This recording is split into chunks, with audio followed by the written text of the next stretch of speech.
She's to sick bay. The doctor should look at it as soon as possible. It is the way in which we propagate our species. Please demonstrate how this is accomplished.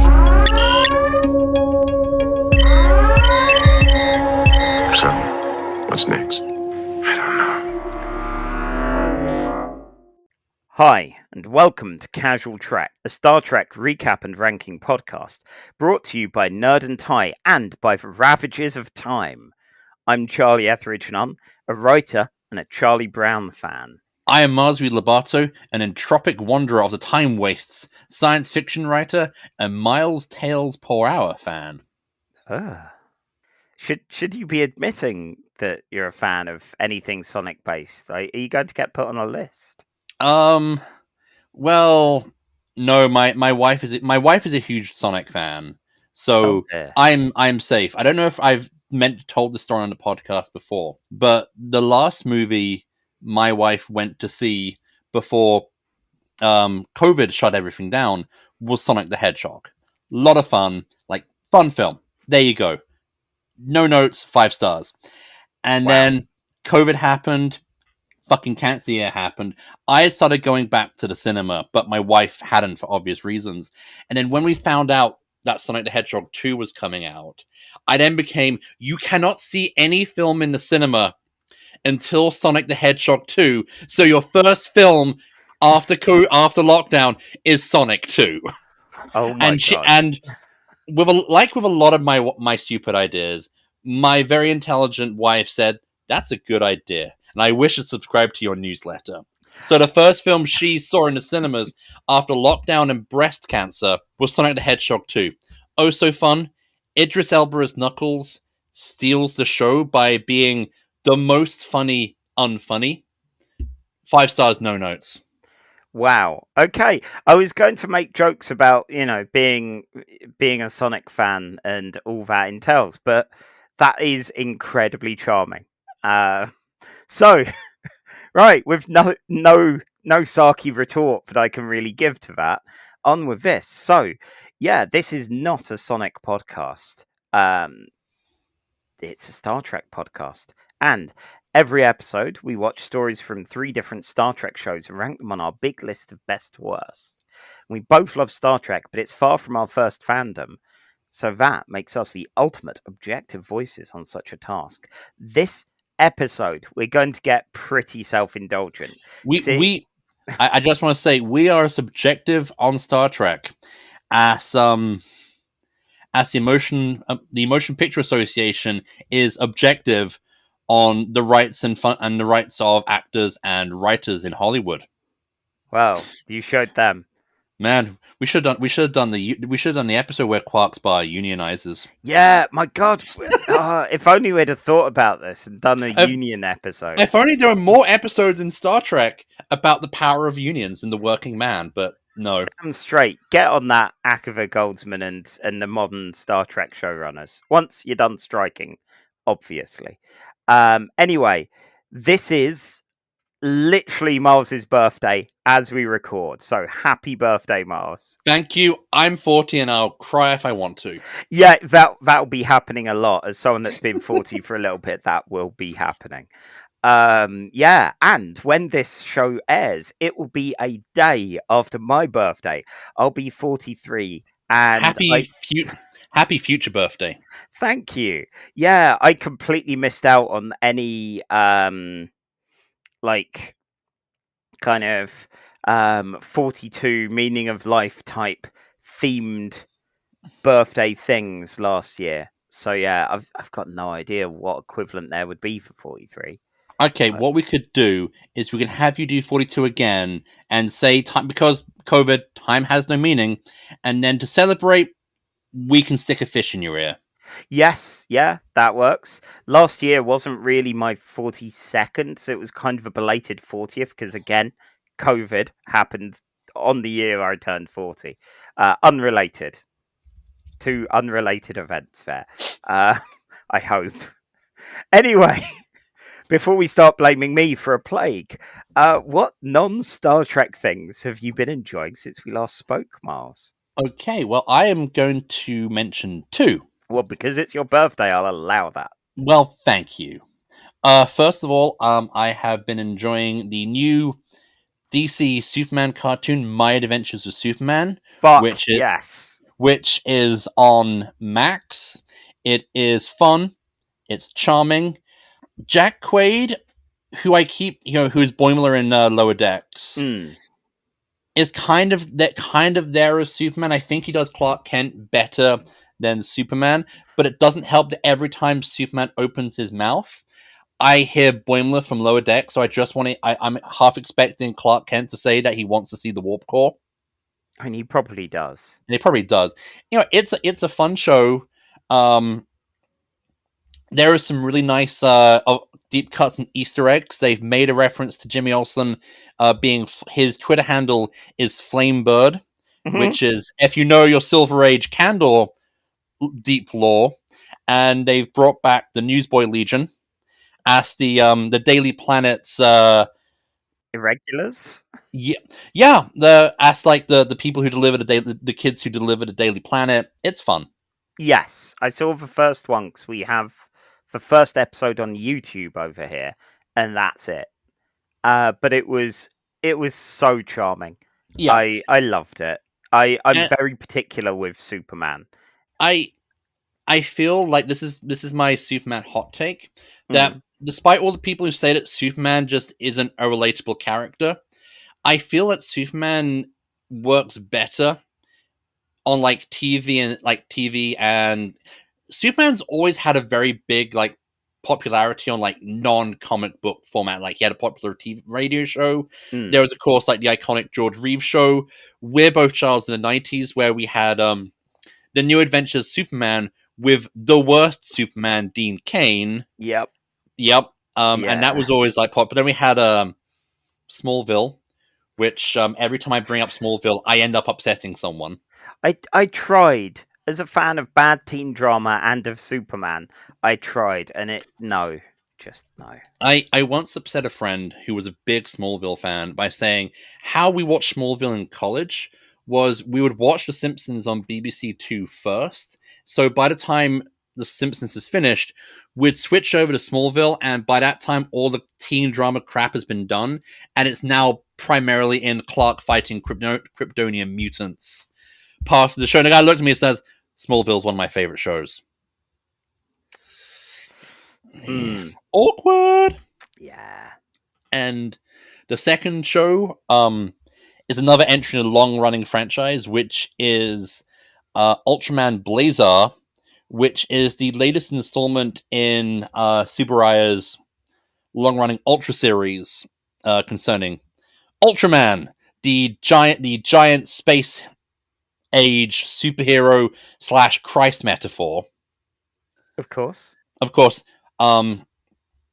And what Subaraya is doing is that they've been releasing the shows simulcasting on YouTube with English subtitles, so you can watch them as they're being broadcast in Japan, and it'll have English subtitles, so you can watch it along, straight on launch.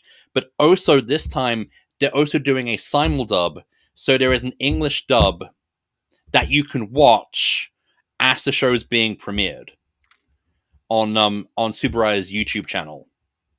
It's a lot of fun. Unlike, say, the Super Sentai and the Kamen Rider shows, they generally stick to 26 episodes a year instead of 50 episodes a year. And I feel that helps them make the budget work where it counts, because all the giant special effects and monster fights look really good on a TV budget. Yeah. Cool. And also, if you like people in spandex pretending to smash up cities while fighting giant monsters, it's for you. I mean, who doesn't like that? Who doesn't? And the shows are relatively self-contained, so I feel like this is a good kind of jumping on point for what the franchise does. I'm never sure what is a jumping on point for these long franchises, and I know the irony as someone who is a massive X-Men fan and fan of long-running American comics and such, to go, oh, what's the jump? It's so confusing. Jumping on points onto, your Gunsdam, your Ultras, man. The good things with your Ultras men and your Commons Rider is that every year they do a new show. They just kind of revamp it, do a new show, with a new cast, a new theme, and then like have a crossover movie midway through the year. So every kind of show is moderately a jumping off point. Ultraman, there's been a lot more lore in previous series where you have where you have the Ultraman whose themes and thus his toy merchandising are based on fusions of previous Ultramen. And I don't know if they're going to be doing that with Blazar, but most of these shows are generally a decent jumping on point because new cast, new giant Ultra form, same destruction. Nice. There's a way to sell that. So yeah, what's been your non-Star Trek thing this week, Charlie? So as people outside of surgery, well, yeah. Aside from hooray, go to your dentists more often, everyone. It's People Just Do Nothing. And this is a TV show which ran for 5 series, and it's so I've been loving Taskmaster over the last year or so, and there are a bunch of comedians in there who I've never seen any work from. And rewatching series 6, one of the people there was Asim Chowdhury, and looking at what he did, one of the things was a sitcom called People Just Do Nothing about a pirate radio station in Brentford, and the cast of it, it's mainly MC Grinder and MC Beats who operate a really terrible pirate radio show. It's one of those comedies where it's all, as if it's being filmed for so it's more like The Office, because for some reason, when you described the members of the radio station, I was expecting something a bit more surreal and something a bit more Green Wing. No, not quite. It's got some incredibly minor struggles and problems that they're trying to do. And recently we watched an episode where they go out for their first time to Ipswich and have to wonder, do you need a passport to get up to there? And, like we're going far, we're going worldwide, like motorway worldwide. So yeah, it's been very impressive, very good fun. We're on the M25. We're basically in space at this point. It really felt like that when they went to a service station, and how excited they got about things like there's a computer, there's like an iPad thing here where you can you can get coffee, and they don't even like coffee, but they're going to order it.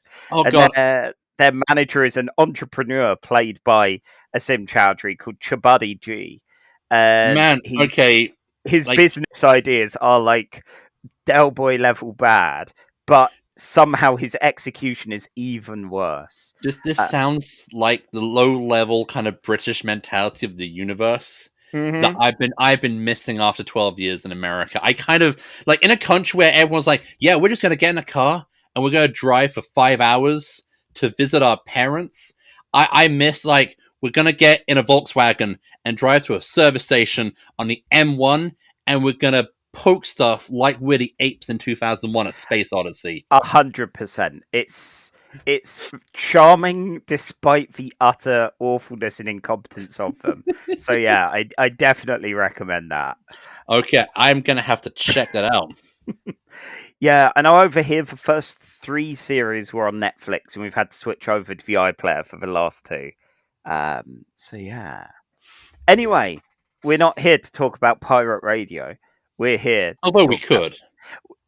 I mean, could we? I don't know. I guess the closest thing I've heard before that was Alan Parker, Urban Warrior, which, again, wonderful Simon Munnery mayhem. But like, I remember there was like this ITV like kids like drama called Wavelength, which was about a kid's a kid's pirate radio station. Which, of course, it was the 90s. It was, you can tell it. Okay, it's not as nihilistic as Biker Grove, but it still had that kind of... I love telling Americans about the nihilistic hellscapes of Biker Grove and Grange Hill. It's like, oh yeah, everyone's wary about paintballing over. Yeah. You had Saved by the Bell, and that one person gets addicted to to energy pills, let me tell you about Zamo and his smack habit. Right, anyway, this isn't a Zamo and his smack habit podcast either. This isn't a biker. This isn't a biker grove. Okay. You can sort out your own biker grove. All right, Charlie, before we get on, give me your best biker grove. A grove! Biker! Okay, we've lost all our American listeners. Oh, well. Even you, Sean, who pays for Twitter, even though the court case on my saying Sean pays for Twitter is still going on. I'm saying it. Sean pays for Twitter. For shame, Sean. For shame, Sean. Oh, God. Who would do such a thing? Only monsters. Anyway, back on point now. Nearly 20 minutes in. Our first episode of the night is Star Trek The Next Generation, Season 4, Episode 12, titled The Wounded. And this is, and I realise we've not spoken of our theme. Our theme here is so self-indulgent. It's Miles's and Charlie's. So, this one is a Miles O'Brien episode of The Next Generation. It aired on the 28th of January, 1991. The teleplay was by Jerry Taylor, the story by Stuart Sharon, Sarah Sharon, and Cy Chermak, and it was directed by Chip Chalmers, which is not a pseudonym. I checked. Shocking. Utterly shocking. The UK and US number one hits are the UK had John Lennon with Imagine, and the US had Men at Work with Down Under. Now, Imagine is fine, but it seems incredibly overplayed and incredibly trite now. I like the song when it's sung by John Lennon and not by a bunch of celebrities on Zoom chat during lockdown. Oh, God. I forgot about that. I'm surprised to see it this in being a number one back in 1991. Yeah, I'm not sure what happened there. Yeah. Meanwhile, Down Under is a bloody banger. Yeah. It's not something that I would ever willingly listen to or say necessarily was good, but it's all right. It's an entertaining time. I once met a man from Brussels. He was 6'4" and full of muscles. I said, "Do you speak my language?" He just smiled and gave me a Vegemite sandwich. Okay, the look on Charlie's face is, I'm quitting. I'm quitting right now. Call my agent. Oh God, alas, I have no agent. And to end now would be to stop just before our 1 year anniversary. So, Miles, The Wounded, tell us what it's all about in 5 minutes, would you? And engage.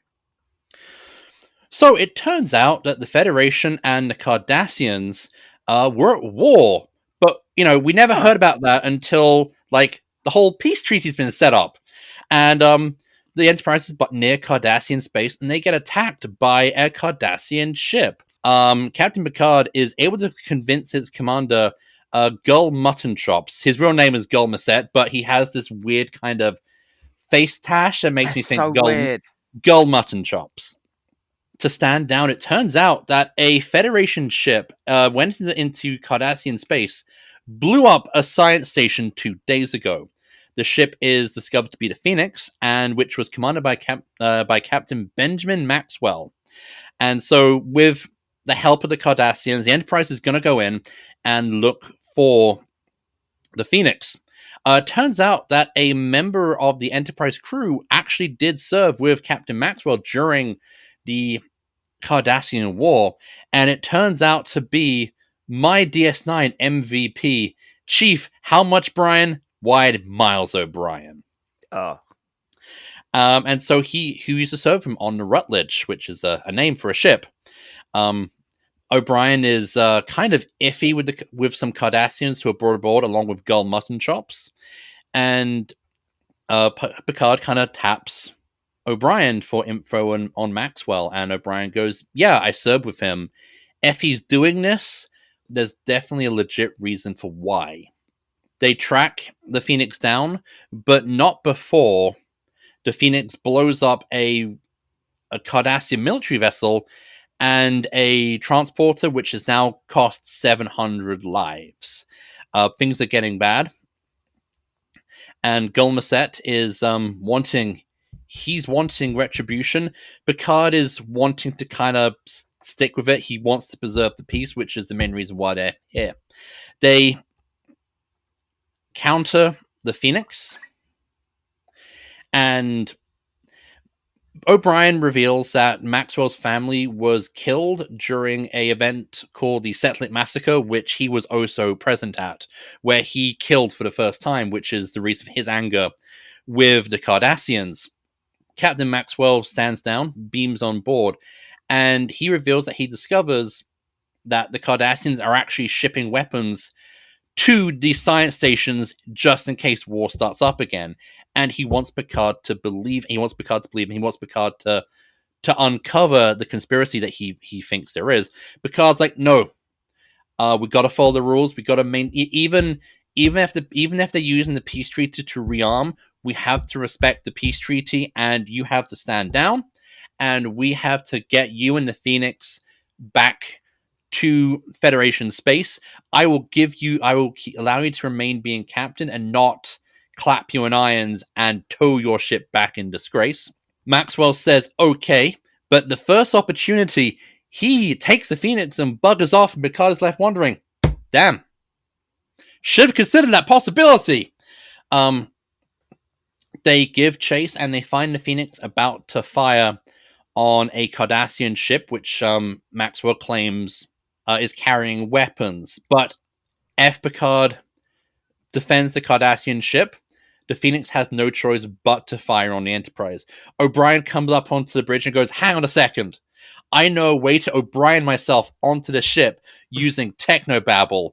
And so using technobabble, O'Brien beams onto the ship and confronts Maxwell unarmed in his ready room and manages to talk Maxwell into surrendering.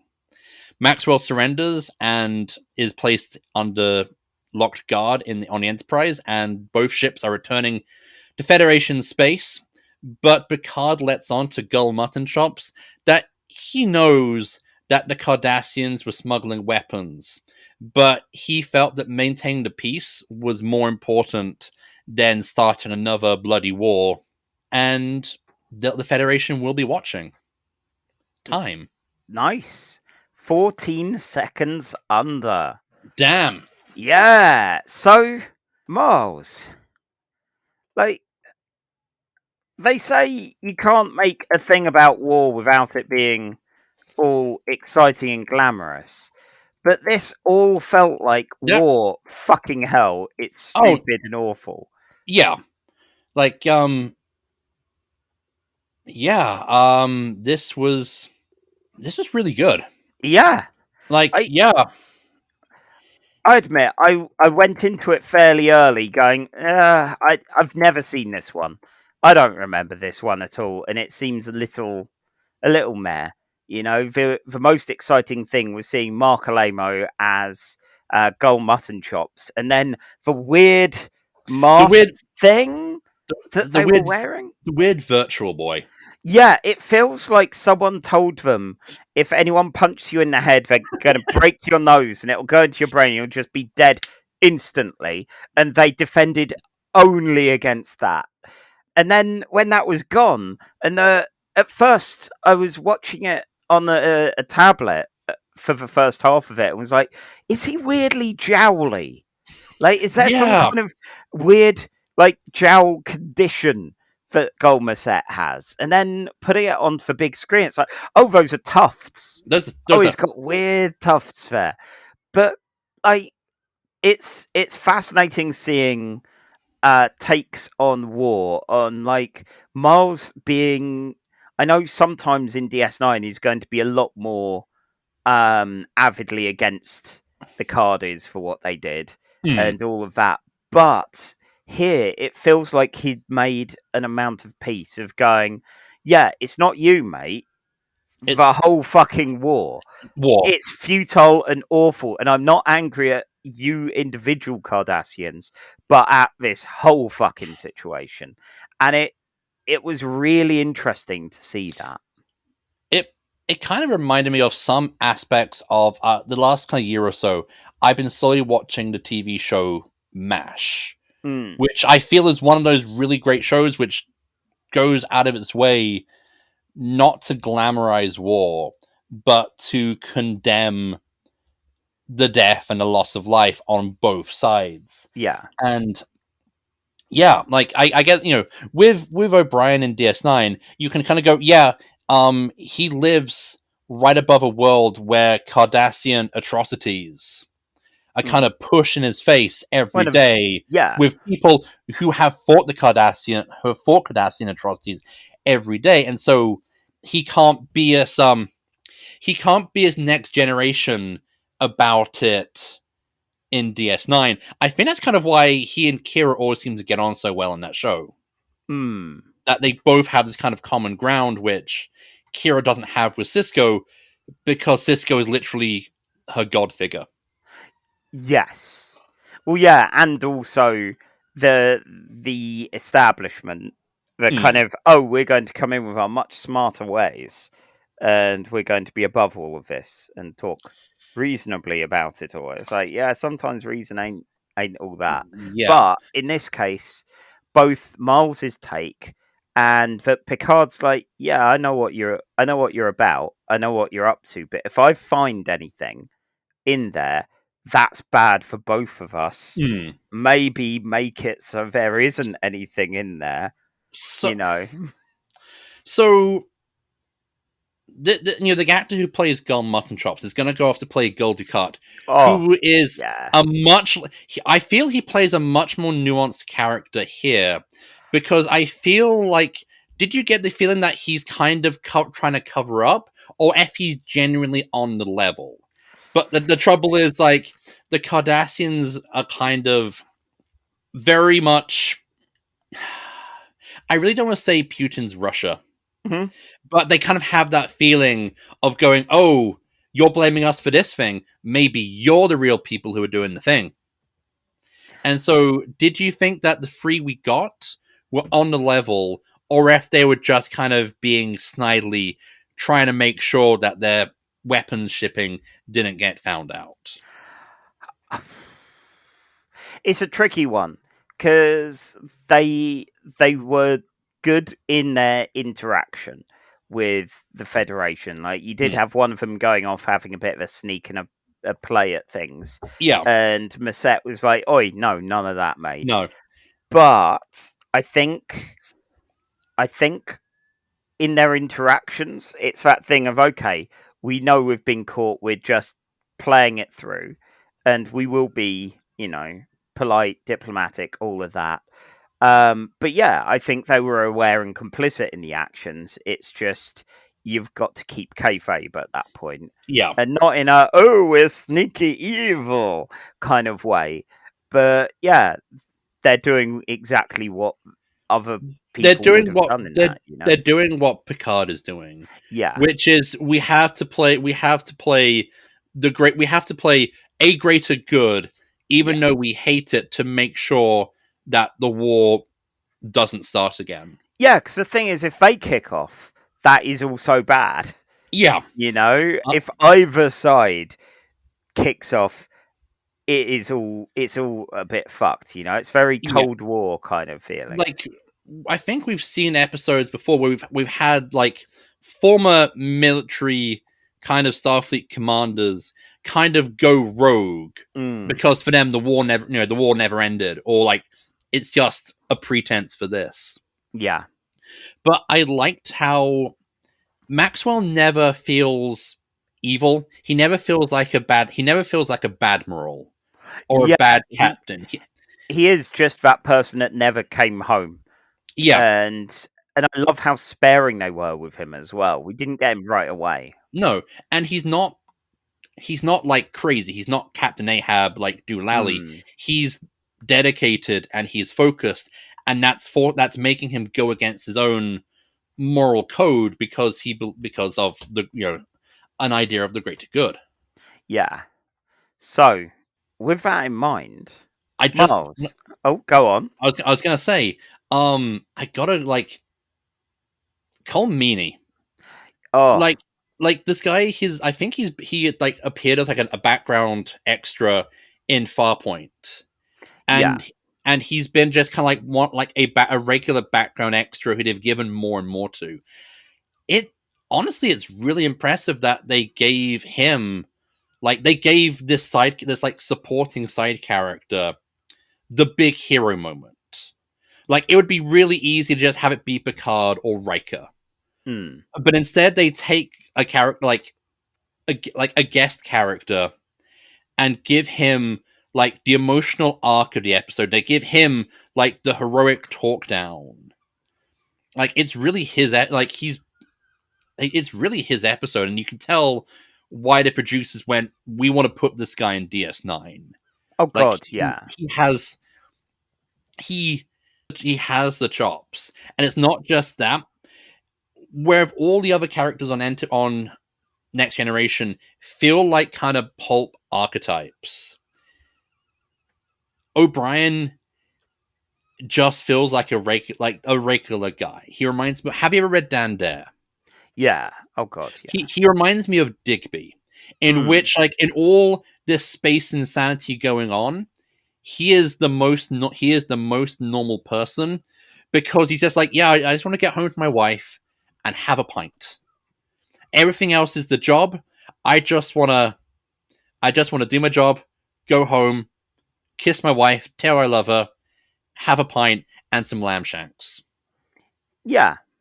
Yeah, it's he is so good, and I know all of the actors in TNG have their moments and do some great things, but yeah, he's one of those ones where you can see the elevation of him, and completely deservingly so. So, with that in mind, we have a big list of best to worst of Star Trek episodes and film currently. And these go all the way from our number one spot, which is Deep Space Nine, also featuring Cole Meany. And that's the pilot episode titled Emissary. At the halfway point, we have TNG with the episode Data Law, where Data's dirtbag brother shows up. I forget if there's any O'Brien in that, but there's certainly a ton of Brent Spiner. And finally, at the very bottom, we have our new contender for the 60th spot with Star Trek Strange New Worlds, Lift Us Where Suffering Cannot Reach, for one where you need to plug a boy into a death machine to make a city fly. You know who would have fixed the Death Boy city machine? Fucking O'Brien, right? O'Brien. He would just like put some gaffer tape. He would put a gaffer tape over a cord and then just plug it into a potato, and he'd be right, done. Job done. Just need to tape the button down, just so it's on. And there you go. Turns out there's a switch. Did you notice the switch down here that says child death, no child death? And I switched it to no child death. Click back on to child death. So I just stuck a bit of plastic to maybe a paper clip or something. Yeah, he's good like that. So, personally, I love that the lowest one now, instead of future tense, which is a whole lot of nothing, is one where you just have to go, whether I have to plug in a boy into a death machine. We can get angry about this. I mean, we can get angry about Lift Us Where Suffering Cannot. We've moved on from that, Miles. Whereas with future tense, we could just go, it's a bit crap, really. Yeah. So this was good. I know there's definitely better, but it was a solid episode of TNG. Ooh, so I guess we're at the, where do we fit? A solid episode. I am looking at 25, which is the first two episodes of Discovery. Where you also have we also have characters making a choice about how you react in a potential combat situation and which way and how it all boils out.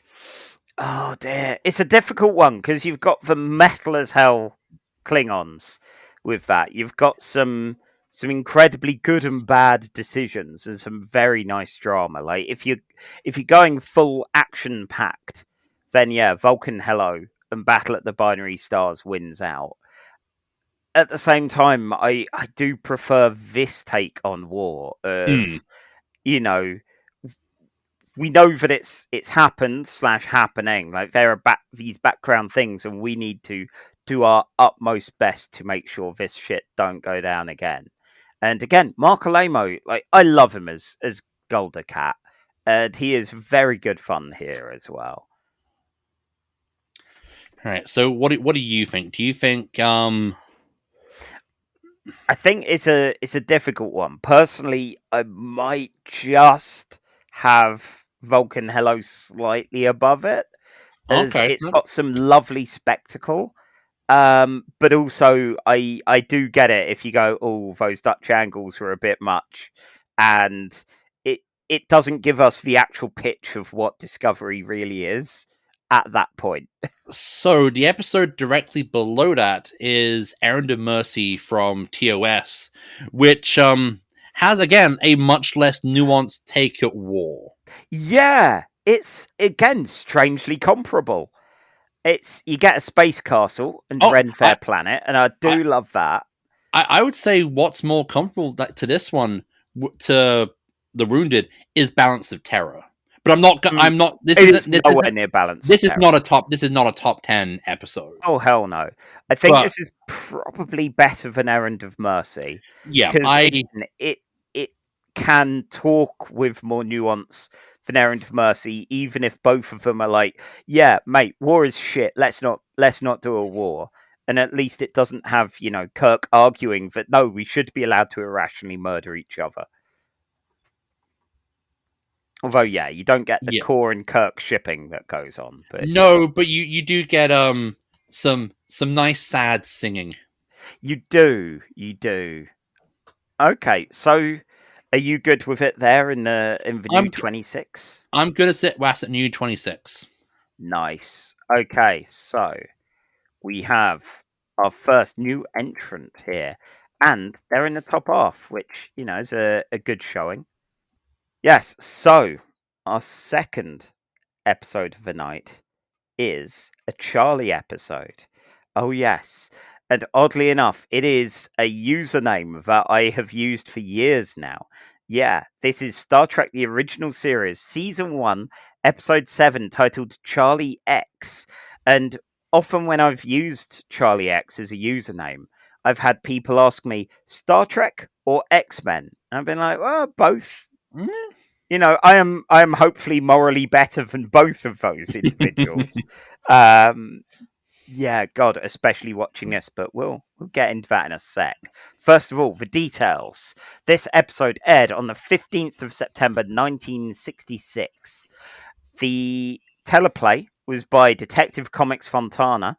The story was by old G-Rod himself, and it was directed by Lawrence Dobkin. The UK number one hit at the time this aired was Eleanor Rigby by the Beatles, and the US's was You Can't Hurry Love by the Supremes. And I love both of these tracks. Yup.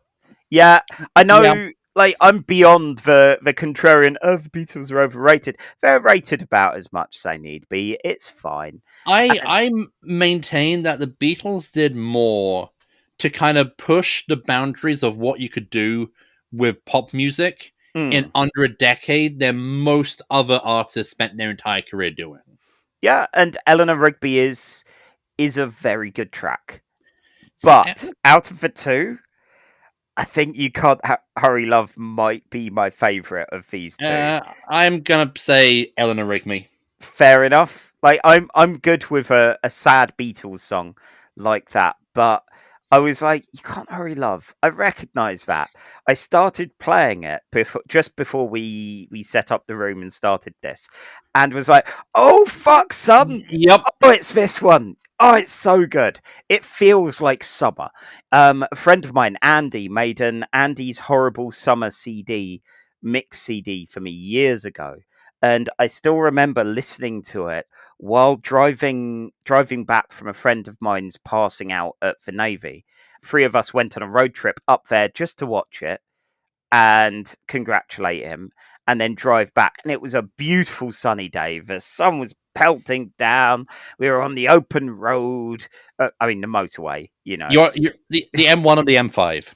I forget. I don't know. I don't drive. I was a passenger during all this, but playing that CD, and there are some brilliant tracks and some terrible tracks, and this was on there, and it was like none of us are good at singing, but you're in that moment. You're just enjoying your time there.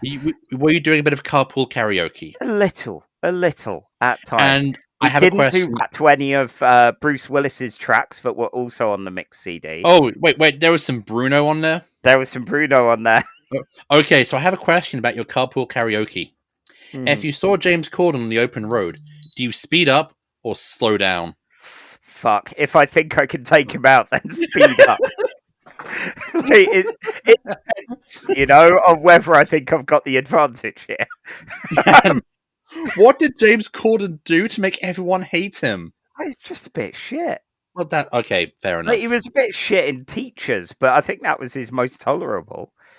I think he's more tolerable like his first Doctor Who. Not so much in his second Doctor Who. I can't remember which. It's the one where Matt Smith is stuck on Earth, and so he moves into a flat. Oh yeah, and James Corden is the comic relief roommate. Yeah, that was fine. But then again, you got Matt Smith's, and like Matt Smith is infinitely more charming than James Corden. So yeah. Anyway, I need to tell you all about Charlie X. Oh, man, this is an episode. All right. So, what is Charlie X's favorite issue of X-Men?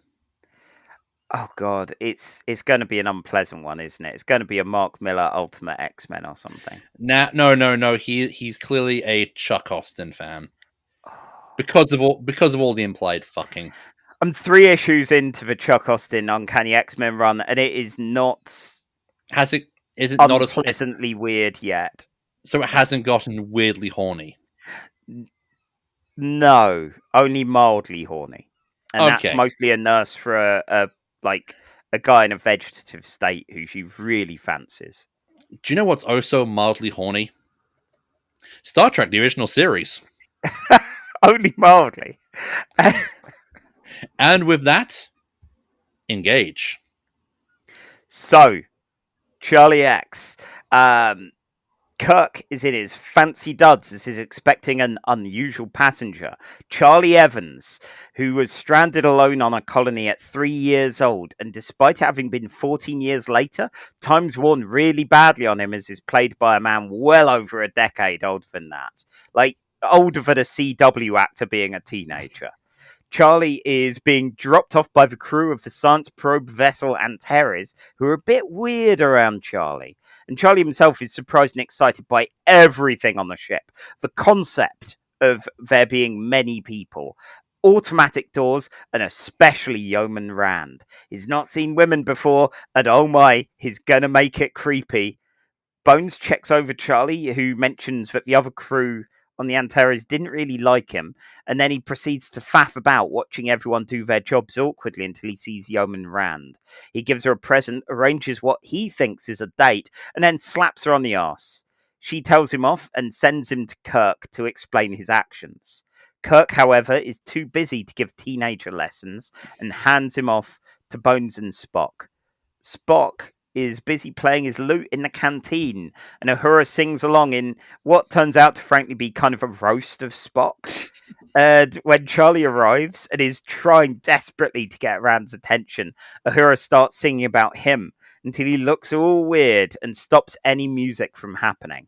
Then he does some close-up magic just to solidify his credentials as a real creep. Charlie asks Kirk about the whole kind of sexual harassment thing, and Kirk gets so awkward. He does say there's no right way to hit a woman, and luckily, before he has to elaborate further, is saved by the bell. The Antares was on the blower, but when they scan for it, it is just debris now. Also, the Thanksgiving synthetic meatloaf has turned into literal turkeys, which is less tragic, but still really weird. We get some 3D chess action with Spock being bested by Kirk's unorthodox style, and Charlie comes in. Kirk, as ever, flees any responsibility of having to deal with his child, leaving Spock to easily best him at chess. Charlie gets really upset, and once Spock's gone, he melts for chess pieces.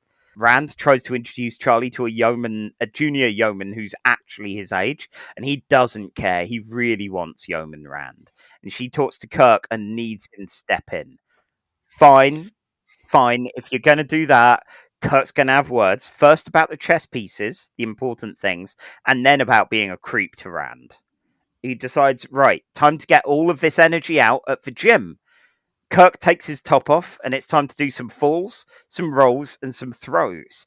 Charlie is so rubbish at this, prompting laughter from a crewman called Sam, who Charlie uses his freaky mind powers on and sends him to the cornfield. Security gets called, and he disappears their phasers and every phaser on the ship. Kirk, Spock, and Bones are all... I feel that by now there might be some warning signs that Charlie X might be a bad un. He might be a wrong un.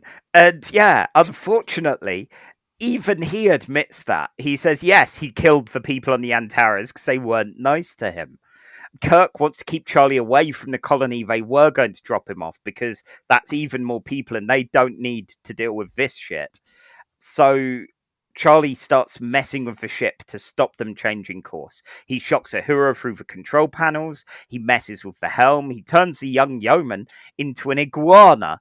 And then he goes to see Rand. He gets even creepier than before somehow. And when she calls for backup, he makes her vanish too. Any attempt to contain Charlie have failed. He's in charge of the ship with his psychic powers, and Kirk's realised he's stopped disappearing people, so there must be a limit. Let's mess with it. Spock, Bones, start pressing all the buttons everywhere. Charlie's having real problems, and he's flinging Kirk about. Kirk is going to hit a boy, but it's just not working right now. Rand reappears because he can't keep all these powers active at once, and then a glowy ship appears along with a big giant head. The people that Charlie actually comes from take him back and fuck off without really a sufficient apology. The end. 10 seconds. You had 10 seconds to go. You did it! Oh my god. Wow. So yeah, that was, I realised so many of these recaps for me just end with, and these people fuck off. Yeah, that's generally kind of how Star Trek works. Especially in that era. I'm just gonna say, if we were scoring these podcasts, I mean the recaps, I would give you points for your Twilight Zone reference, but I would deduct you points for not saying incoming transmission from the big giant head. I figured that might be a bit much. But yeah, there is a literal big glowing head in there. It's very weird. And word, I've seen bits of this episode before. I was not prepared for how much of a creep Charlie X is. No, I forgot how rapey he gets at the very end. It's really uncomfortable. Yeah. I get how he's never seen a woman before. Being, the rest of his colony were all wiped out and all of that. But there is no excuse, really. It is very unpleasant. And yeah, Rand does her best to calmly let him down. Yeah. Tries to go, here's a woman your own age, maybe hang out with her and see how things go. And no, he is just full on their sexual harassment, weird obsessive stalker. That is very unpleasant. I think this is our first appearance of Kirk's green number. Love it. Love the fancy duds. Also, the kind of slightly ratty, not very good jumpers that everyone's wearing, which don't all match either, And Bones is slightly more medical kind of one versus Spock's. It's a bit like it feels like uniforms they got out of a box somewhere on set, It's impressive, as are the Antares' badges, which look like they just cut them out of cardboard and stuck them on. So, I need to ask, given the appearance of Charlie X, what are your opinions on Dawson's Creek? Are you referring to how he looks like Dawson's, like an older, weirder Dawson? He looks like the older. He looks like the Dawson. Yeah. So Dawson's Creek and I have an odd relationship. I was recommended by my now late former employer, Steve Bamford, to watch two things on Channel 4, Babylon 5 and Dawson's Creek, both of which aired on Sundays. and it was an odd pairing. And I didn't really bother with either much. Like, I saw little bits of both. But with Dawson's Creek, when I was in a bit of a teen drama mood, I was massively revamping one of my projects to be a bit more of that ilk. I secretly, I think slightly drunkenly, bought a DVD box set of season 1 of Dawson's Creek and shamefacedly hid it from my little brother, who would often raid my DVD cupboard for things to watch and would judge me accordingly. And yeah, I hid Dawson's Creek like it was some kind of illicit porn or something. And I enjoyed it for the most part.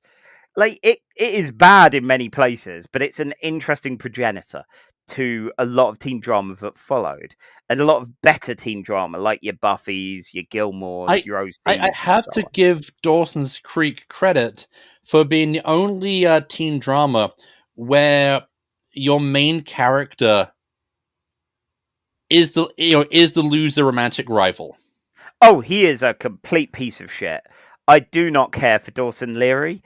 I am sad that his father, played by television's The Flash, died in a car accident, and I find it endlessly hilarious that not only does he not get the girl at the end, the girl ends like Joey ends up with Pacey, and both are great together. And then Dawson spends the entire rest of his life showrunning a TV drama about Dawson's Creek, but what if Dawson got the girl?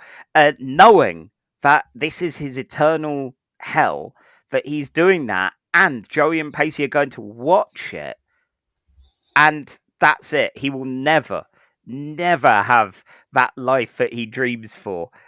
Good. Long may he suffer. But this is not a Dawson's Creek podcast. Sorry, I have more opinions on Dawson's Creek, but I will stove them.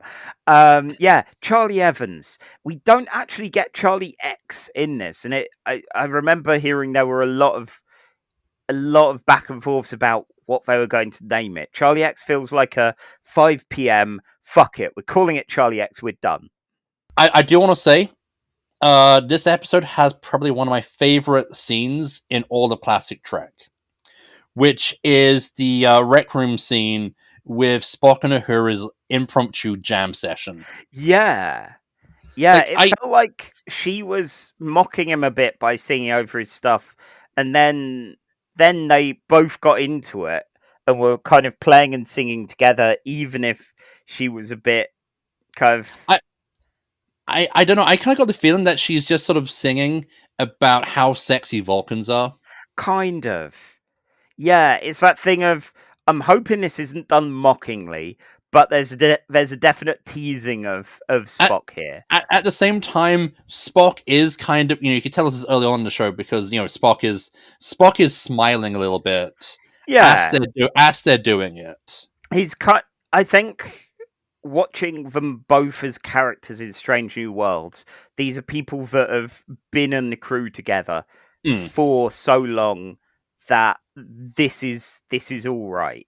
Like, Yeah. she knows that while she's having a bit of fun here, he's also kind of, he's playing along. He's not going, I Yeah. don't get any of this. He's not getting huffy. He's in on it. He's down with it. This is one of the things I think kind of gets phased out after like the earlier episodes, where there is more of a sense to show what life is like on ship. That it's not all just. I think that, this is some of the stuff that never really kind of works in TOS, which quickly becomes the Kirk, Spock, and McCoy show, and never kind of.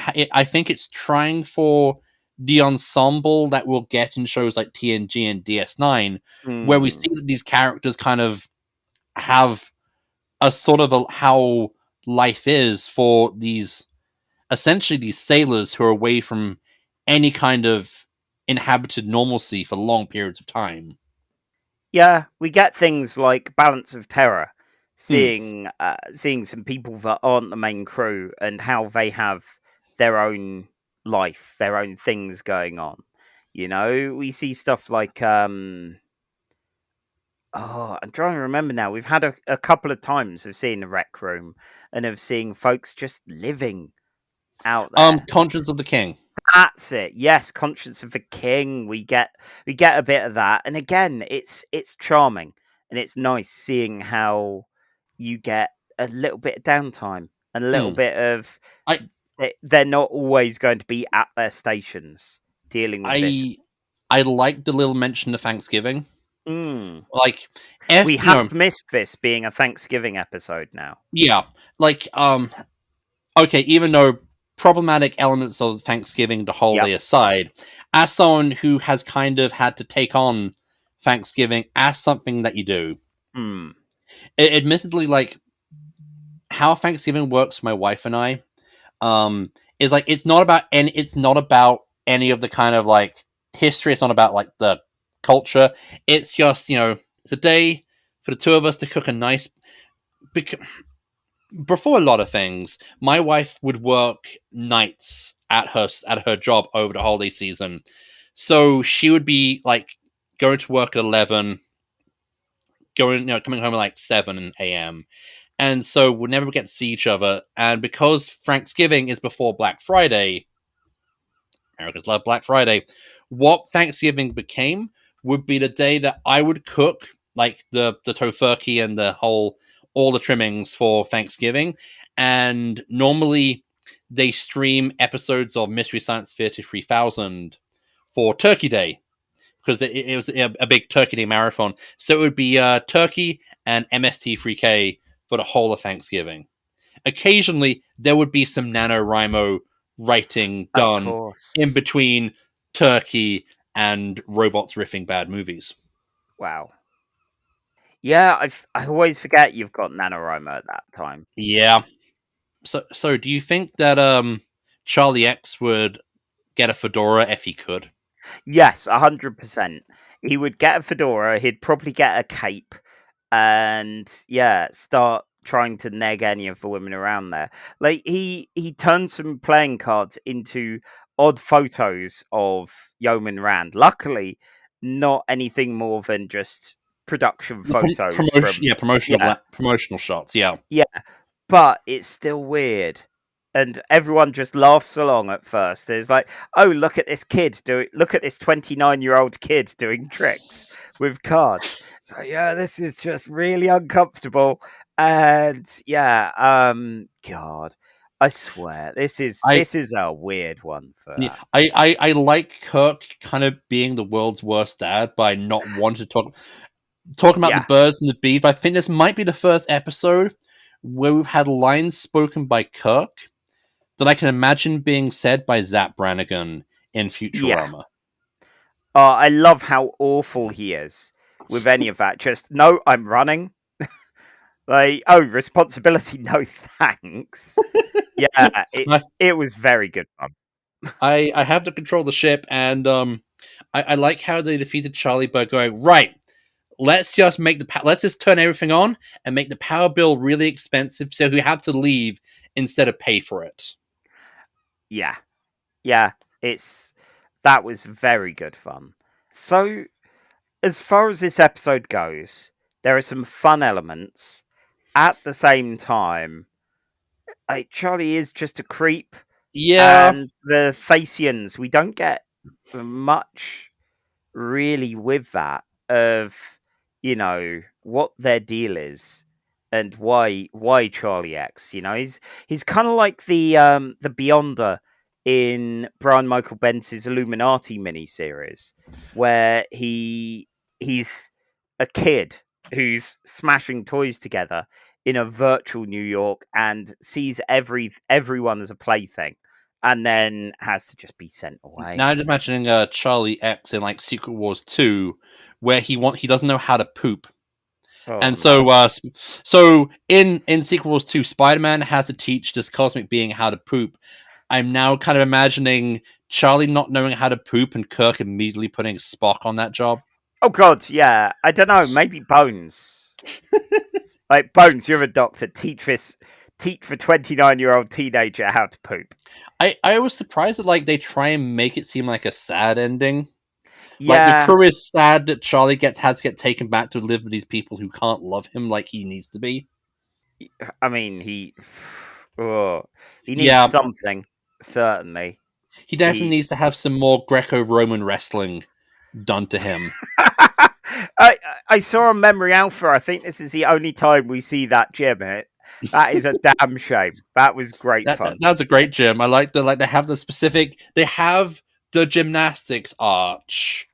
And then they have like the weird arm thing, which I think is meant to be like you pull it, but it's just like two levers, like pull one lever, pull two lever. Unless there's like a function on the ship that you have to do continuously to stop the ship from blowing up. So there's this poor guy in lever detail who is just like, pull lever, pull lever, pull lever. Meanwhile, Kirk is like, right, I'm just going to wear some tracksuit bottoms. Some Starfleet branded tracksuit bottoms. And I'm gonna chuck a guy around. He did some of the patented Kirk fight moves, which is a roll and a kick. Yeah. I'm sure, I forget if it was the Decipher games or the last Unicorn games, Star Trek TNG role-playing game, that had Starfleet martial arts as 100% just what Kirk does in fights. That is the standard martial art of Star Trek. I think in Star Trek, the martial arts is basic wrestling moves. Yeah. Like you gotta hit the floor, look at convincing, two-handed punch, a jump off the rope, you do the ropes, to do the jump off the wall. Like I'm sure at some point Spock has had to do a cage match and had to hit a guy with a steel chair. Yeah. I was watching this episode fairly early in. I was like, it's happened again. Like the Mileses in this are good, and the Charlie in this is terrible.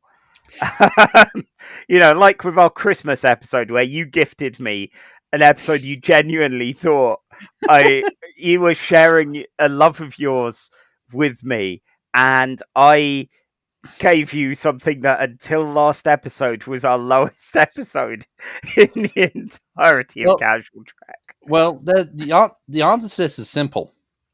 I'm a better human being than you are. Wow.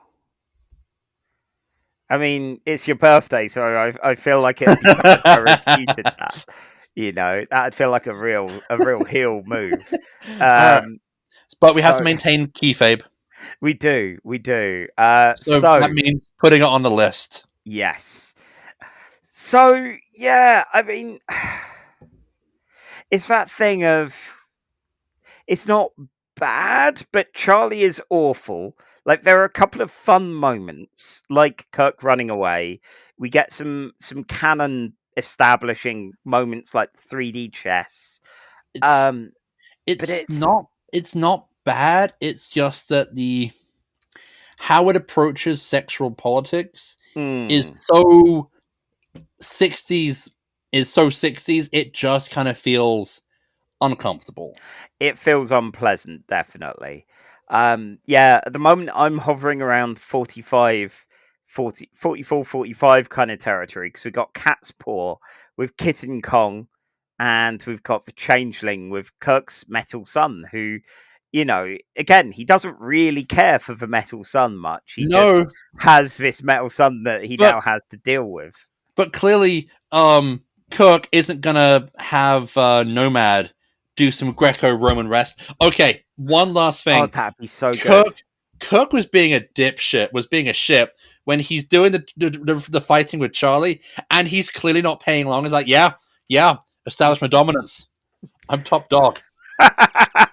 Who's your Kirk daddy? Who's your captain daddy? Who's your captain daddy? Oh no, maybe it is exactly that of like, I'm going to best you at wrestling, and then you'll know that I'm better than you. And I will assert my dominance with a shoulder throw. Although, if they had sorted out the episode, the Changeling, by doing a roll and kicking Nomad out of the ship, best episode, better than Emissary. No point. No it notes. Would be way higher than 45 if that's how they dealt with Nomad. All right. I'm going to agree with you. I think it's definitely, I would say this is better than the Changeling. Okay.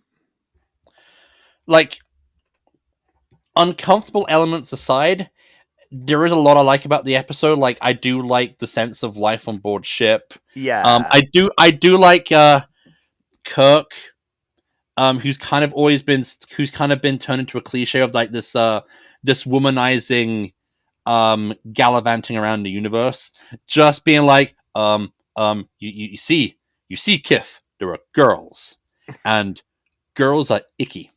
Kif, I have mated with a woman, inform the men. I love the lure. Yeah, it's definitely a good amount of that. Okay, so is this better or worse than Cat's Paw? Well, now again, you've got some slightly retrograde things with the wife out of a couple of wizards who are in there, but you've got a haunted house, or at least a haunted castle, and you've got the three witches. Unfortunately, right now, Willie, our lovely ship's cat, is lying right underneath my chair because it's throwing up a lot of shade for him to kind of curl up in. Unfortunately, he's also lying on the power battery for my laptop, so I get the feeling if I say Charlie X is better than Cat's Paw, he's just gonna unplug me. Okay, we can respect for Cat's wishes. It's a good way of objectively judging this Star Trek. It's a good tiebreaker. I have to say this, otherwise the cat will fucking end me. True. Okay, and you don't want to have that. No, he's a good ship's cat. Yeah, we've had a random neighborhood cat pop into the house a couple of times in the last few days, and we often get those when we got the back door open. Oh no, I idea remember who he is, but I've not asked him about his opinions on Star Trek. So I remember how that was. Like, we'd get neighbor cats kind of popping into our back garden all the time when I lived in Brighton. Yeah, love a good wayward traveler. Yep. Yeah. So this one hasn't really acknowledged any of our presences, but just scouted the place. Okay. Gone under our sofas. Do you give him food? Oh my, no, he's a neighbor cat. No, we don't want to, break the relationship in that kind of way. You don't want to unintentionally own a cat in that way. Yes, yeah, exactly. No, understandable. Okay, so I would say, yep, I'm gonna go with 40. Yep, 45. 45 for Charlie X. We've got a little block of TOS ones there. We'll see if that stays or if that ends up getting broken up as we, I guess, purposefully start aiming towards the bottom with some of our episode choices in the future. A terrifying thing, but we can't just be watching the good stuff. Otherwise, it's going to be. We are going to have to watch Picard season 2 and some Enterprise. Oh, I've got some topic ideas for Picard season 2. Just you wait. God, yeah. Like, eventually, Nemesis. Eventually, we will get round to Nemesis. Yeah. Oh well. Anyway, that's a second episode done. And so, our final episode of the night, we're back to Miles O'Brien because, let's face it, there's one slightly shady Charlie. There's always a wonderful Miles O'Brien out there. So let's treat you all to a second one of those. We have Star Trek Deep Space Nine Season 1, Episode 6, titled Captive Pursuit. It aired on the 30th of January 1993. Teleplay by Joel Sherman Donner and Michael Piller. Story by Joel Sherman Donner and directed by Corey Allen. Now, the UK and US #1 hits. The UK had Dee Ream's Things Can Only Get Better, featuring dreamy scientist Brian Cox. And the US had Bryan Adams, Rod Stewart, and Sting with All for Love. Well, I think that at this point, Dee Reams and Things Can Only Get Better is to Brian Cox what that one episode of 80s Doctor Who was to Martin Clunes, which is the thing to play on before they were famous. Yes. Yeah, so I remember kind of enjoying it, and then it got used for New Labour, and that destroyed it. I forgot. New Labour did to this song what Glee did to Don't Stop Believing by Journey. A 100%. song I love. But then Glee got its little Glee Club mitts on it. And so at every night at work, for every work function I had to attend at the hotel when I worked at the hotel, every night the DJ would play Don't Stop Believing, so I got tired of that song.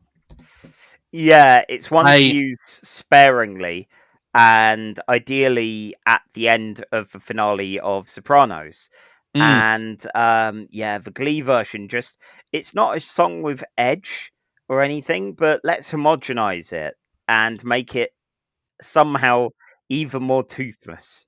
I forgot that Tony Blair and his Champagne Socialists used this for New Labour, so I had to say I hate it. I hate it now. Worst song ever made. Yeah, it's terrible, but things couldn't get worse than they were with Victoria's, but also he paved a lot of the way. Again, as Thatcher said, one of her greatest achievements was Tony Blair. And it's that tells you all you need to know there. Pretty much. I get people who say that they can't vote for such and such or such and such because he doesn't represent them, and I've said to them, look, I voted for Tony Blair, a man I wanted to see tried in The Hague for war crimes. Yeah. Because the Tories getting in will be much worse for England. You do it. It sucks, but you do it. Yeah. So next up with the All for Love. Now, it's Bryan Adams. Every Bryan Adams song is the most Bryan Adams. Was this for a film? Yeah, Robin Hood, Prince of Thieves. No, that's Anything I Do. Oh shit, no. I don't know. I've got them mixed up. Wait, so did you listen to Everything I Do It For You? Yeah. I went on automatic. Which one was All for Love? It was the most Bryan Adams song. I mean, they all are. You said, Three Musketeers. There you go. Okay. Pretty much the same thing. Did Bryan Adams just write songs which could play for music videos to promote lackluster 90s swashbucklers? Apparently so. Oh my word. Oh dear, Man, okay. Now I want to see if Bryan Adams did a song tie into The Man in the Iron Mask. That'd be great. That'd be kind of cool. Or the Count of Monte Cristo, starring the crazy guy from the QAnon movie that came out a few weeks ago. Oh, Jesus, he Caviezel was in that. Sorry, and also he was Jesus. Yeah, it was an exclamation, but I realized, also Jesus. Yeah, the guy Jim could go fuck yourself. Yeah, if people haven't heard the QAnon Anonymous podcast episode on Jim Caviezel, it is amazing. The man is the most unhinged. Like, and the sad thing is, he's the second worst Jim English pop culture has given us, and the first is Jimmy Savile. Wow, that's quite quite But a thankfully, this is not a Jimmy Savile podcast. It's a Star Trek podcast. Yeah, God, who would even do that? Anyway, Behind the Bastards. True. I need to know what Captive Pursuit is about, as I've seen it in the last 48 hours and have no actual memory.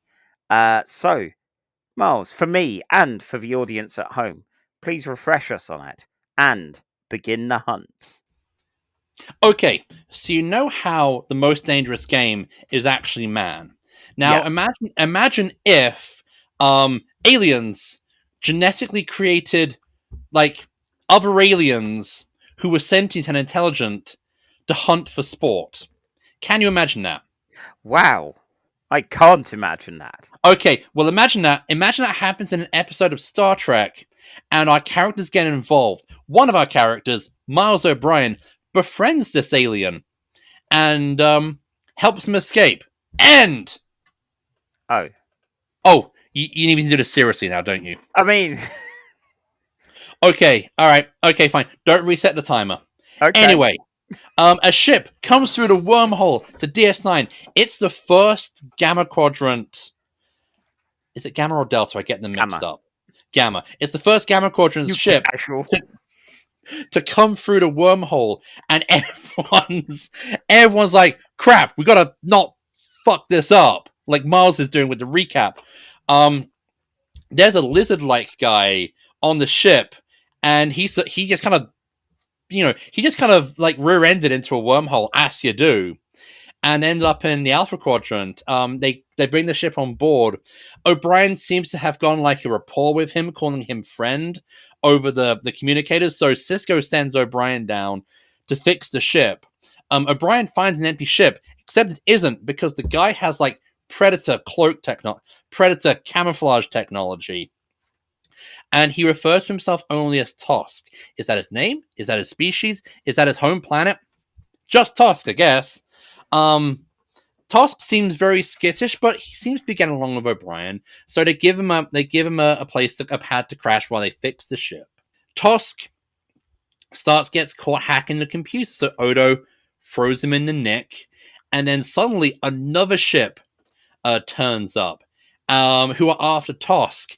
And these guys in full red turn up. If you're English and you're familiar with how hunting goes, you know these are the bad guys. And so they immediately start shooting the place up. A gunfight ensues. It turns out they're after Tosk. And they find him in the prison, and they're like, okay, hunt's over. This is disappointing, Tosk. It turns out that this alien race hunt Tosks for sport. And Cisco's like, yeah, no, not doing. Cool. This ain't cool. And the hunter's like, we're just going to take him back alive, and we're going to keep him alive for people to shame him. And for the worst thing a Tosk can happen is to be brought back alive. O'Brien's like, we can't do this. Tosk, plead for asylum. And Tosk's like, no, this is my culture. I can't hide. Even if I'll be, shamed the rest of my life, I need to go back because this is how our society functions. And O'Brien goes, sod it. I'm gonna O'Brien a way out of the situation. O'Brien's now a noun, the saying. And so he helps Tosk escape and is willing to sacrifice his career with Starfleet to do so. He helps Tosk escape, and Tosk escapes through the wormhole. The hunters leave, being told explicitly by Cisco not to come here again. And Cisco chews out O'Brien, who accepts his punishment, but also notices that Cisco didn't catch O'Brien and Tosk just as easily as he could have. Cisco says no more about it, but we'll let it slide for now. Yeah. 54 seconds left. Damn. Even with all of that. Even with the faffing about. Even with the faffing. That's hang on. This isn't as it's still not my top, like, which is the that one episode of Star Trek Discovery, which I did with minutes to spare. Yeah, that one worked. That one went pretty well. So I have a question. Yeah.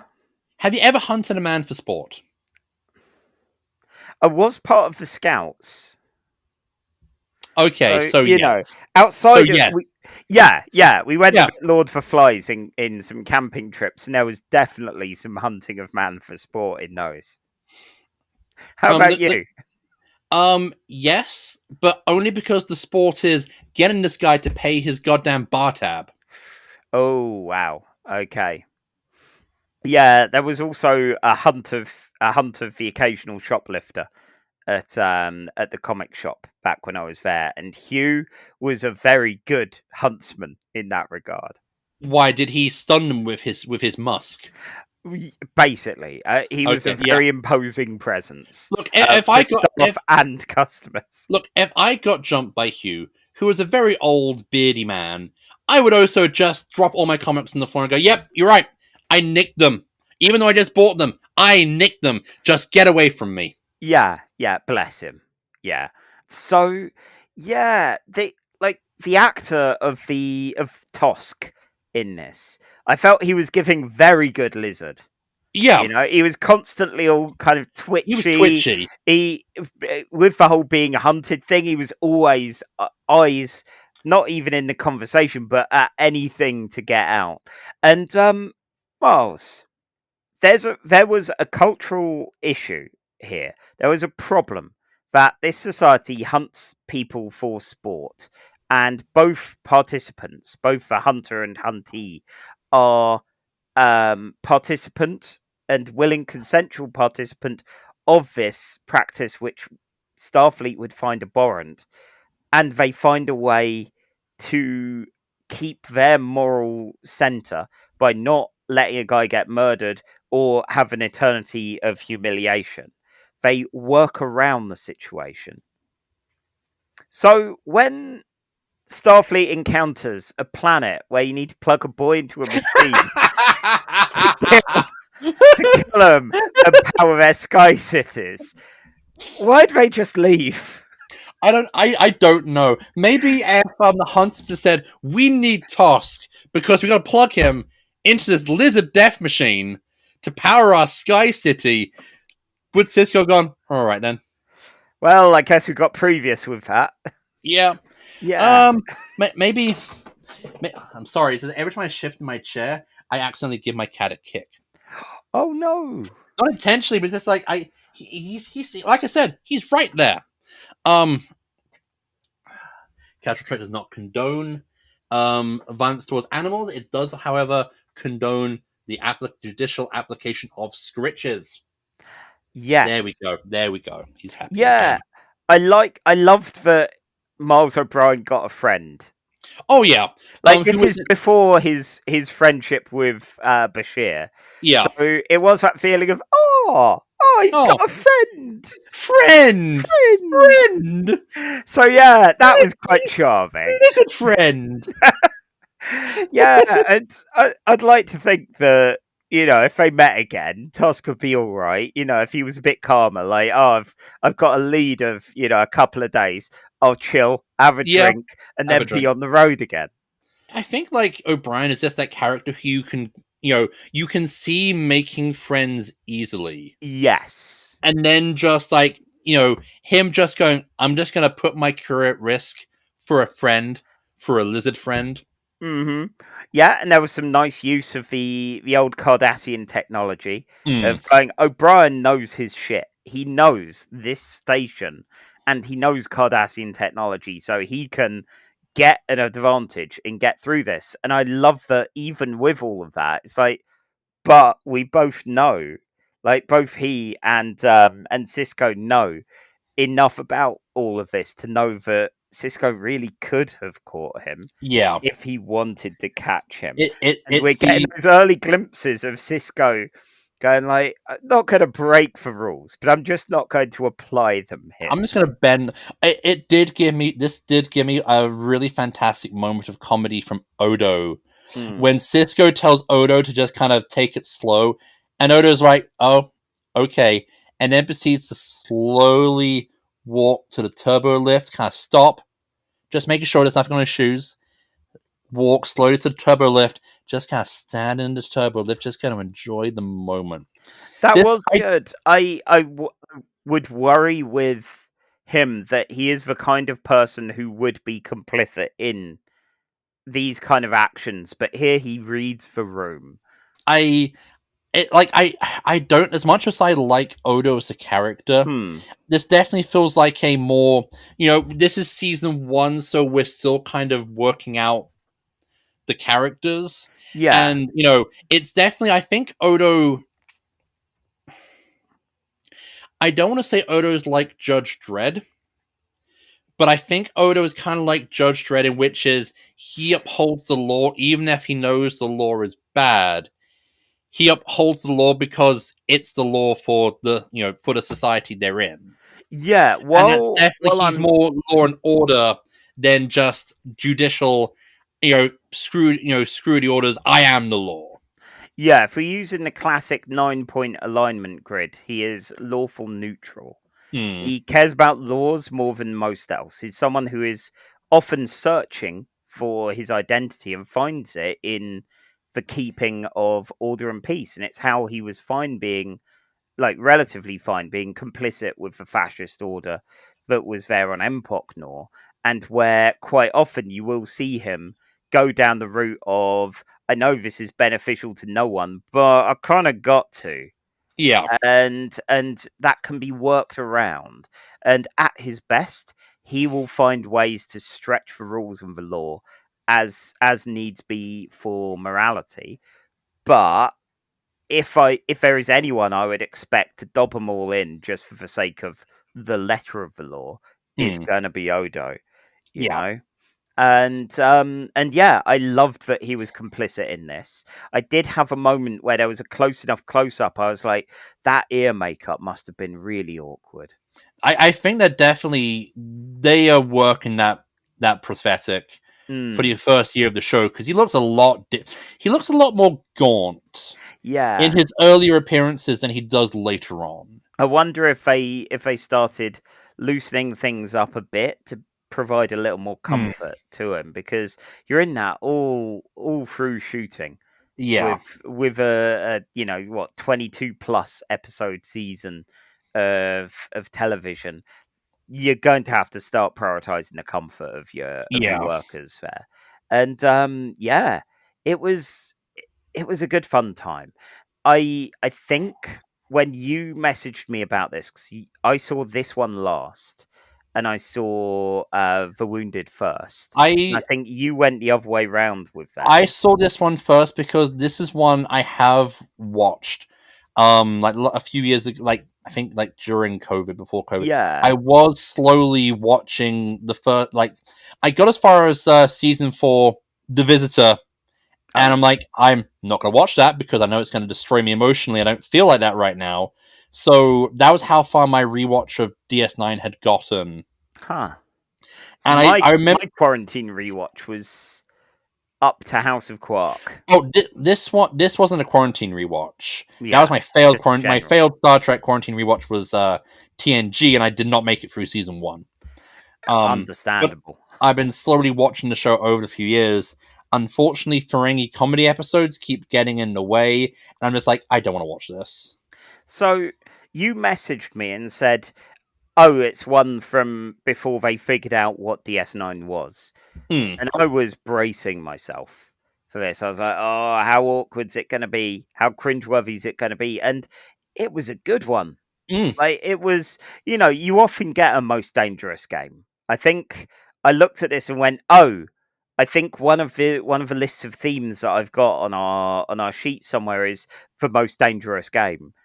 But there are probably enough other episodes that do a most dangerous game. I feel the most dangerous game in terms of science fiction shows is probably one of the more ripped off concepts.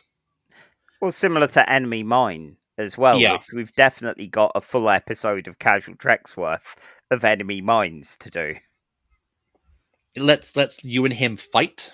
I enjoyed it all. When I saw the huntsmans with the helms, with the kind of big blocky helmets, I was like, are these Breen? And no, they're no. not. It's like, no, I will still not know what a Breen really is aside from Boosh. From Return of the Jedi. The cost. Well, I remember the old red outfit and then the big blocky helmet. Have you ever seen the '80s show V? No. I saw the first couple of episodes of the remake. No. The original '80s V is this thing incredibly like very '80s, but also basically lizards come to Earth disguised as humans, and they're gonna eat us. And oh, by the way, this is all a metaphor for fascism. But what the '80s show does well, it shows all the different cultures and classes coming together to fight a greater threat. So you have like African American street hustlers working alongside police officers in this resistance against space lizards. Whereas the V remake is the whitest show on television, and it hurts it. But the visitors, they have like these all red outfits and these kind of black blocky helmets for like the storm, like the alien like stormtroopers, and that's what these reminded me of. Oh, and English huntsman bullshit. Yeah, and yeah. So you know what? Will make me hate a race of people in a show? Make me think of bloody posh Oxbridge hunters and the abominable things they do for hunting. Yeah, fuck them. Yeah. It's I've had to kind of change, like, attitudes and opinions on hunting are very much different here in the States. Yeah. Where people do hunt things like deer and elk. And for some people, it is about just, I want to kill something. And Overlord Trump hasn't told me to go out and shoot something for the sake of Q. And some people are like, this will feed my family over the winter. So I have had to change, especially in Wisconsin, where there is a lot of hunting. I have had to change my very knee-jerk reaction to how hunting is seen and perceived. But this is very much hunting as seen here is hunting as sport and hunting as blood sport, which I just despise on morality. Definitely. Like it is. Yeah, well, that's definitely that kind of. I get that this is culturally part of their thing, and Tosk has been raised as this. It don't make it right. No. And that the crew do their best to limit the casualty and the like negative impact on Tosk's life and give him a kind of good head start and escape and all that. They're working within that system despite it being rubbish, but they're not doing that kind of, oh well, I guess all societies are rubbish. And we better let them plug a child into a death machine. Yeah, exactly. So yeah, even though this was season 1 of DS9, this was a good one. Like, do you know what I am surprised at? I'm surprised that the Tosk and the Hunters don't get brought back in, because this feels like foreshadowing for the Jem'Hadar, who are genetically bred to be like the soldiers for the Dominion. So I'm really surprised it didn't kind of. I don't know how much DS9 was planned in advance. I think they kind of made up a lot of it as they went along, because like most science fiction series, sure, they have a planned 5-year arc, but I think you've got some basics and you're kind of just scooting by momentum and very good luck, Babylon 5. So I don't think that I don't think that this was intentional, but I'm surprised that, especially given how the Hunters present and how the Tosk are created, I'm surprised that they didn't try and work this back in with what we later know about the Gamma Quadrant and the Dominion. Yeah, I feel the way the Dominion are and the way the Dominion rule, it feels entirely like there should be a kind of, oh yeah, we work with those guys. They do hunt stuff. That's good. That's controllable. Again, like the Jem'Hadar, we can go, okay, your holy hunt is this stuff over here, which would have been like the guys doing the hunt should have been members of the Dominion. Really. Yeah, that would have been cool. And who knows, maybe, in that sort of headcanon way, there is that somewhere out there. Yeah. So with this episode, we've got a few DS9s on our list. We've got a lot of fairly high up DS9s. And just skimming through, we've got like obviously our number one spot. We've got like the episode where Odo fucking explodes is in spot number 18. That's crossover, their first Mirror Universe one. I think it's better than that. Sorry, worse than that. Because at that point they know who they are enough to go, here's an evil slash just capricious alternate universe version. And then the next one down would be the Marquis, which isn't bad, but politically is like it's just not great. No. It's all right. It's obviously good enough to be just slightly under our halfway point. Actually, we've got another. I think you saw it. You saw it just as I did. We have the least dangerous game in slot number 32 with Lower Decks, where Boimler is the least dangerous game. Is our most dangerous game here better than that least dangerous game? Ooh, oh man. I think it is. Although, it does. The least dangerous game does have the great bits with the psychic baby, the leaving volcano, and the computer. Yeah, it's just a line. It presents a system of checks and balances. yeah, and even the way the hunter is in that, like, it's difficult because I know that episode is 25 minutes of a wacky cartoon. Yeah. But it's got some fantastic moments in there. Do you think it's better or worse? I like this, and it's near the halfway point, so it's certainly not in the bad level, or even in the mediocre level. I think I kind of prefer Least Dangerous Game a little, just because, again, the wellness planet with the computer for head, the baby, and the way the hunt goes in, again, a kind of consensual hunt. I feel like I have to say that our list doesn't get, for our list of 62, soon to be 63, it doesn't start getting bad until we hit like the 58, 59. And let us not forget, the last episode on the list has a machine powered by child death. So having something on the low, I know we don't mention it at all. Having something on the lower end of the list isn't bad. It's just that we've unfortunately stacked the top half quite well so far. Yeah. So how do you feel with it? I enjoy this. I think I'm gonna watch the Least Dangerous Game more. Yeah. Like it's good, but okay. Do you I'm looking at number 36 on the list. Yeah. Which is A Matter of Honor, which is Riker's Klingon work experience, which is above the Marquis. Oh. I think I might prefer Matter of Honor. Alright, so you've got that cultural exchange, you've got the bacteria.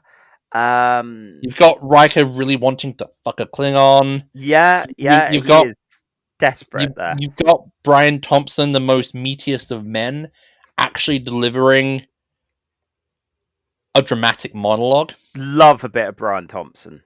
So, would you say this is better or worse than the Marquis? I think I prefer it to the Marquis.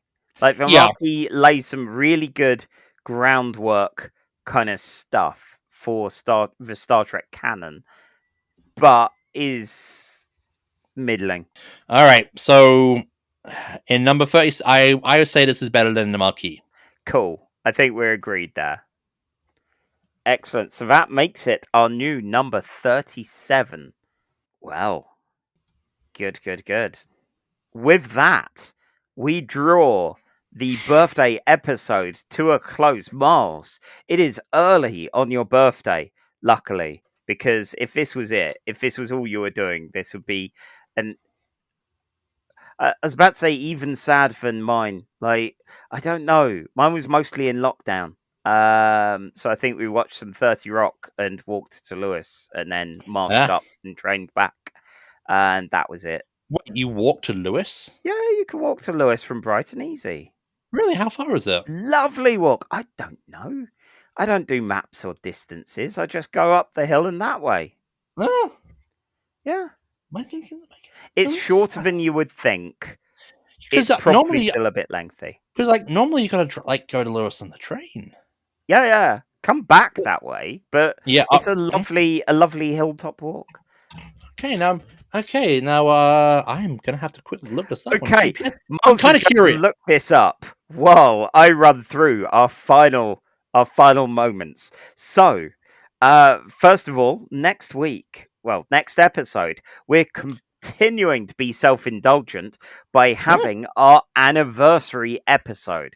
We are treating ourselves partly because we're busy with birthday and holiday type things, but we are going to be discussing our first year of Casual Trek, discussing things that have surprised us and things that we're looking forward to in the next year as we're growing and maturing. Speaking of things that have surprised me, okay, so to Lewis from my old house, it would be a 2-hour, 45-minute walk. Yeah. But one of the things that my GPS map decided to just show me on the map of Brighton and the Kemptown area is A-class erotic photography. Miles, I'm sure it's linked to your searches and interests. I thought you were going to say it's linked to the fact that the Royal Albion Hotel has burnt down again, and we saw is continuing to burn down. Yeah, it's been a good 24 hours of it being on fire. Out of hotels on Brighton seafront, I want to see burn down. That's not the one. No. Try better next time, guys. Yeah, I aim for the hill, aim for the Metropole. Burn that one down. Anyway, as I said, next time, anniversary time. It's the birthday of the show. Outside of that, you can see us on Ko-fi.com/casualtrek. You'll see our Ko-fi link in the show notes. If you want to throw us a little bit of latinum and maybe suggest an episode of Star Trek or a theme, and we will start to build an episode around that and air it just for you. We will also give you a shout out, even if you don't have a theme or an episode to recommend us to watch. We are reachable currently on Casual Trek Pod at Twitter, I think, assuming it's not imploded entirely. No, Twitter's burning down like the Albion. My word, isn't it just? Yeah, and Miles, where can we find you and your work? You can find me on my blog on mareedlabato.wordpress.com, and you can find me begrudgingly at the internet Nazi bar known as Twitter on @manmiles. Yeah, I believe you've got a way in to somewhere else as well. I currently have a Blue Sky account. I also have an invite code. So if you want to go to my Ko-fi, yeah, I appreciate you trying to make Sean and me fight over it. And both of us kind of no selling that. Yeah, it was great. You did the most. You did a Starfleet. I did. You both did a Starfleet, but going, no, I will not fight today. Why haven't we done the episode where Kirk fights the Gorn? One day. I mean, yeah, I'll Yeah. I'll have a look and see what other Gorn episodes there might be. But yeah, so that's it for you. For me, you can find my work at fakedtales.com. I'm working on a review for the Die role-playing game, which might well be on Who Dares Rolls in the next few weeks. And my RPGs and comics can be found on skyshark.itch.io. And yeah, for now, I'm currently on the Hell site at Charlie_EN, where I'm trying to limit myself and do portion control, trying to wean myself off the constant addiction of checking that place out. So Yep. you can find my Tumblr at Faked Tales, and occasionally I'll be posting some bits about X-Men or Star Trek over there. God, that's what I've resorted to. Tumblr, what a world.